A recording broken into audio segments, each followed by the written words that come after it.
नमस्कार विद्यार्थी मित्रांनो, आज आपण ग्रेटेस्ट इंटिजर फंक्शनवरील एक प्रॉब्लेम डिस्कस करणार आहोत। तर बघूयात काय आहे तो problem. If greatest integer of x बरोबर बॉक्स 6 म्हणजे greatest integer of x which is less than or equal to x, then काय दिलेलं आहे, greatest integer of 2/3 plus greatest integer of 2/3 plus 1/99 plus greatest integer of 2/3 plus 2/99 plus dot dot dot plus greatest integer of 2/3 plus 98/99 is equal to। आता हे जे total function दिलेलं आहे, ह्या total एक्सप्रेशनची value या तीन पैकी काय असेल हे आपल्याला शोधायचं आहे।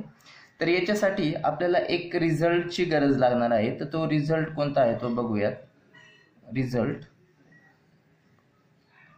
greatest integer of x plus greatest integer of x plus 1/n plus greatest integer of x plus 2/n plus dot dot dot plus greatest integer of x plus n minus 1/n is equal to greatest integer of nx।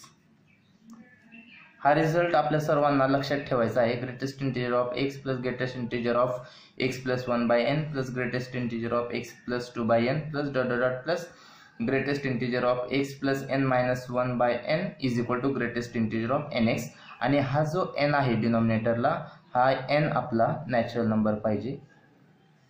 आता ह्या रिझल्टशी जर ह्या एक्झाम्पलला जर compare केलं तर x ची value आपली 2/3 येईल, x ची व्हॅल्यू 2/3 येईल।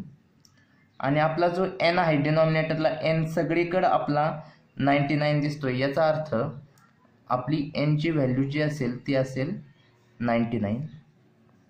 आता हा रिझल्ट यूज केल्यानंतर ह्या एक्सप्रेशनची, ह्या टोटल एक्सप्रेशनची व्हॅल्यू काय येईल, greatest integer of nx, n काय आपला 99, greatest integer of 99 into x किती आपला 2/3। बस एवढी व्हॅल्यू फाइंड केली की आपलं ह्या एक्सप्रेशनचा आन्सर येऊन जाईल। आता बघा 3 3 जा 9, 3 3 जा 9 म्हणजे काय, ग्रेटेस्ट इंटिजर ऑफ 33 इंटू 2 म्हणजे काय, ग्रेटेस्ट इंटिजर ऑफ 66। आणि आपल्याला माहित आहे की 66 हा इंटिजर आहे, त्याच्यामुळे याचे ह्या ग्रेटेस्ट इंटिजर फंक्शनची व्हॅल्यू ही 66च राहणार आहे।